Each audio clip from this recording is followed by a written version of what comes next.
Muy bien. Entonces, para ayudarles un poco justamente a entender esta cuestión de la gramática de la imagen, cómo se manifiesta ya cuando abordamos una escena, vamos a tener que echar mano de muchas cosas, ¿no? Y las primeras en las que me quiero concentrar ahorita son los planos.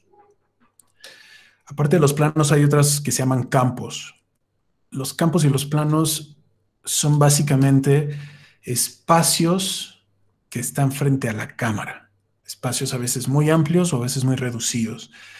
El espacio o las dimensiones de las cosas se pueden manipular ya sea por el uso de la óptica con grandes angulares o telefotos o por la proximidad que tenga la cámara con las cosas para que se vean muy cerca o para que parezcan estar muy lejos, ¿no?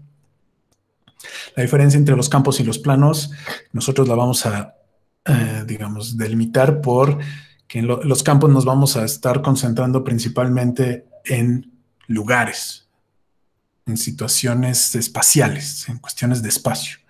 Y cuando hablemos de los planos, normalmente nos vamos a estar refiriendo más a los sujetos en relación al espacio, no solamente el espacio.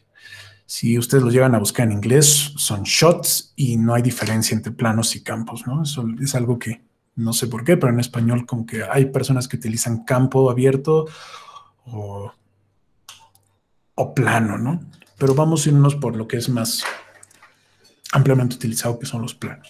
Entonces, de manera muy rápida, los planos. Vamos a tener, esto es un plano general. Pensemos rápidamente en cómo inicia una película, ¿no? Y no sé, está situada en la Ciudad de México. Entonces, las primeras tomas muchas veces son de la ciudad, ¿no? Tomas aéreas, calles, avenidas, una toma abierta, quizá medio panorámica de los edificios, las casas, etcétera, todo, ¿no? Eso sería un plano general. Es un plano que nos da información de la ubicación. Nos va, al igual que en un libro, cuando se describe que era una noche oscura y había una montaña y estamos a la mitad de un bosque, tiene esa misma intención que es ubicarnos en dónde estamos parados, ¿no? Dónde se van a desarrollar todos estos hechos. Y no solamente sea al principio de las películas, sino cuando de repente pasamos de una situación a otra, vuelve a haber algunas secuencias que son justamente planos generales que nos describen ese nuevo lugar, ¿no? Normalmente siempre se hace cuando el lugar al que nos está llevando la narrativa, ya sea documental o de ficción, no importa, siempre que llegamos a un lugar nuevo, hay algunas de estas tomas que nos sirven para contextualizar, ¿no? La diferencia entre este que tenemos aquí, que sería el plano general corto y el plano general, es que en el plano general normalmente, o sea, no es indispensable que veamos personas, ¿no? Las personas pueden ser muy pequeñitas o estar tan lejos que ni siquiera se alcanzan a ver. Y entonces, digamos, nos da una sensación de espacialidad muy amplia, pero todavía no establecemos cuáles son las dimensiones de eso que estamos viendo en relación con un ser humano. En el caso de una ciudad, bueno, pues es muy, por experiencia sabemos, ¿no? Que si ves un edificio, pues es algo de ciertas dimensiones, ustedes lo pueden imaginar. Pero hay muchas otras situaciones donde el ser humano no aparece en el plano general. Y muchas veces, como en esta toma que estamos viendo ahí, que se llama una película que se llama The Martian, es un plano general corto. ¿Por qué es corto? De nuevo, porque hay un ser humano ahí que normalmente nos da una sensación de dimensión. No lo presentan en un paisaje o en un plano mucho más abierto, donde vemos al sujeto en su totalidad, cabe perfectamente en el espacio y lo que importa no es el sujeto, sino sigue habiendo una predominancia o una importancia mayor del paisaje sobre, digo en este caso, sobre el personaje, ¿no? Sí lo vemos ahí, lo estamos de alguna forma insertando, pero lo que nos importa es la ubicación. Sigue siendo una cuestión de ubicación, ¿vale? Ahora, planos enteros. Y bueno, el problema de estos términos es que no siempre son iguales, no siempre los van a encontrar igual, depende de dónde lo lean, el manual de cine de aquí o de allá, si los leen en inglés o si los leen, no siempre se llaman así, pero el chiste es entender un poco que sobre todo va de tomas muy abiertas, básicamente nos vamos a ir cerrando cada vez más, ¿no? Entonces, por ejemplo, un plano entero es un plano donde ya vemos al personaje de cuerpo completo. Esa es como la definición estándar de lo que es un plano entero. Y nos sirve justamente ya para empezar a ver detalle. Ya no es tan importante o no es más importante el contexto, sino hay como un equilibrio muy importante o muy, perdón, hay equivalente entre el sujeto y el espacio. Es tan importante lo que está sucediéndole al sujeto, vemos sus expresiones, vemos su intención, lo vemos corriendo, no sé, pero de la misma manera tenemos que ver y tenemos que incorporar la información de el lugar de lo que está sucediendo en este caso, ¿no? Que lo están persiguiendo. Tiene, de nuevo, es un punto como muy equilibrado entre figura y fondo. Después viene el famosísimo plano americano, que si de hecho lo buscan en inglés se llama The Cowboy Shot, ¿no? O sea, y se llama justamente Cowboy Shot porque se utilizaba muchísimo en estas películas de cowboys, que en los inicios como del cine, en realidad, había dos géneros que eran muy importantes, que eran las películas de cowboys y las películas de policías, ¿no? Había muchísimas series y cada determinado tiempo sacaban una peliculita nueva de cowboys o de polis y la gente iba a verlos, ¿no? Digo, en la actualidad son géneros que todavía subsisten, ¿no? Uno podría decir, más bien, Star Wars es como una película de cowboys, pero del espacio, ¿no? Tiene esa estética, tiene ese feeling de nos vemos a los ojos malos y de esta confrontación, y etcétera, etcétera. Entonces, que les llaman en inglés westerns, ¿no? Es un western galáctico.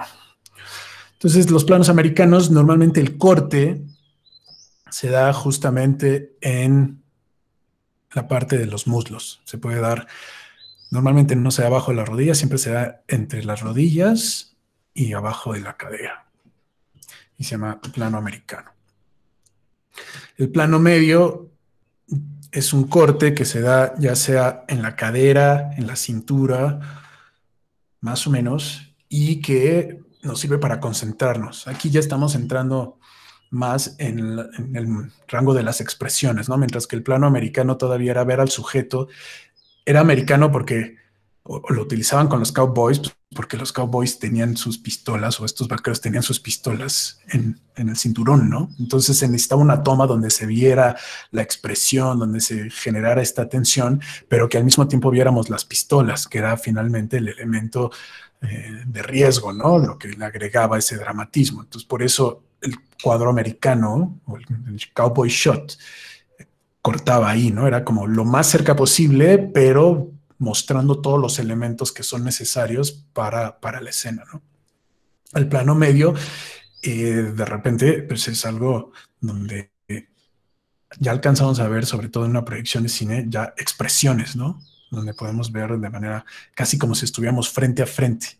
El plano medio está diseñado como psicológicamente, justamente como para sentir que estás frente a la otra persona, que es cuando ustedes están frente a alguien y lo están viendo, platicando de uno a uno, antes de la sana distancia, pues normalmente lo que nosotros alcanzamos a ver es eso, ¿no? Es en la cara, son los hombros, es parte del, ay, ¿cómo se llama? Se me fue, bueno, pero del pecho, ¿no? Y ya si quieres voltear a ver los zapatos de esa persona, necesariamente tienes que bajar, ¿no? Pero es justamente esta sensación como muy, muy de proximidad personal, de presentación, ¿no? Estamos muy cerca. De ahí empiezan a ser planos todavía más cerrados, y este sería el plano medio corto. De nuevo, hay muchas subdivisiones, a veces pueden encontrarse incluso más, ¿no? Pero el plano medio corto es básicamente la cara con los hombros. Y en este sentido, o sea, el plano medio corto y el primer plano, que es el que vamos a ver a continuación, son bastante similares, ¿no? ¿Por qué? Porque ya nos estamos fijando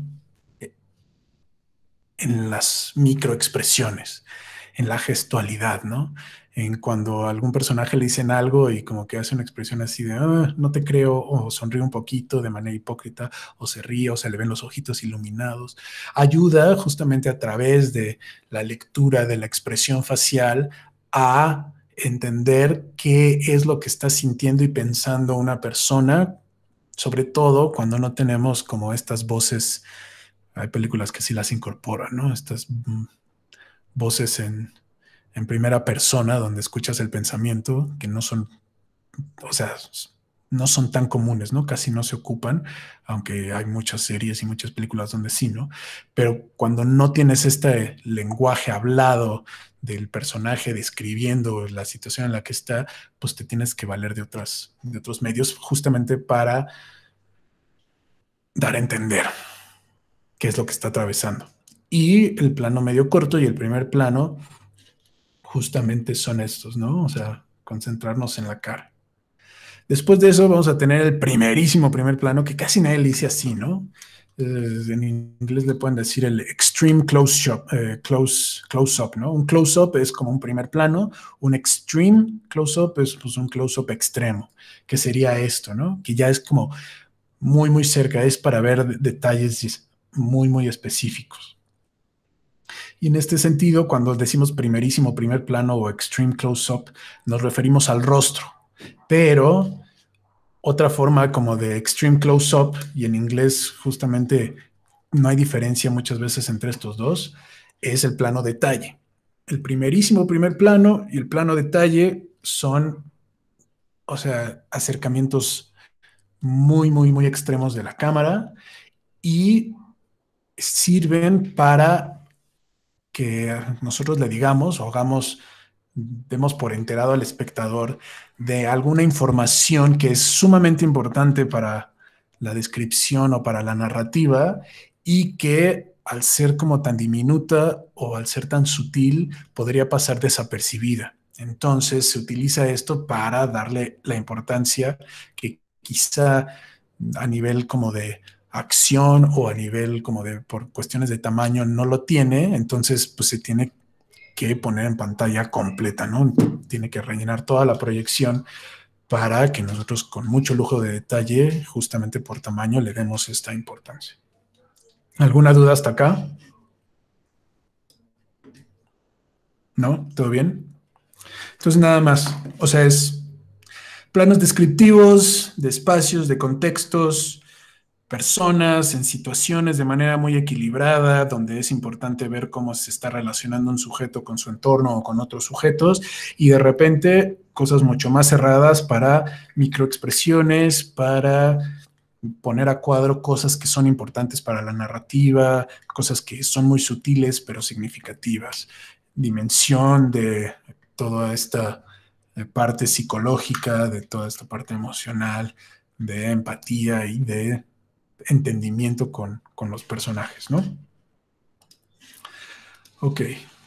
Parte de los planos, bueno, esto es muy, muy sencillo, ¿no? Están también, no encontré cómo se les dice en español, pero siempre se les dice en inglés, que es como el single shot, pues de repente es pues una persona, y aquí es donde tendrían que aplicar sus conocimientos de composición, que ya vimos mínimo en fotografía, y si no tienen información sobre composición fotográfica, pues entonces composición de cualquier tipo, ¿no?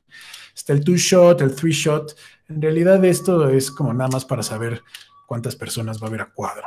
En el mundo de las producciones audiovisuales a veces le decían del mountain shot, ¿no? Cuando es una toma de un grupo de personas, es como, a ver, mountain shot, ¿no? A ver, y era justamente, pues un poquito gran angular para que se vean todos, etcétera. Es solo una forma coloquial de alguna forma avisarle al cinefotógrafo que va a haber más de una persona a cuadro, ¿no? Entonces puedes decir, es un medium shot, pero de dos personas, ¿no?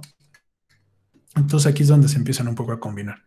Pero aparte de esas que son muy sencillas, aquí vamos a tener otras tres que son muy ampliamente utilizadas y que también, o sea, que tienen una función como un poquito más específica.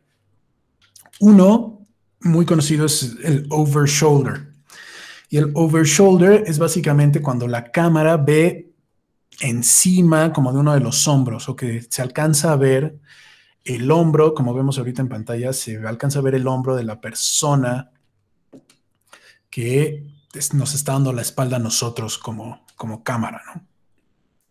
Se utiliza muchísimo en situaciones justamente de conversaciones y psicológicamente lo que hace es como situarnos, es ponernos en el lugar de alguno de estos dos sujetos.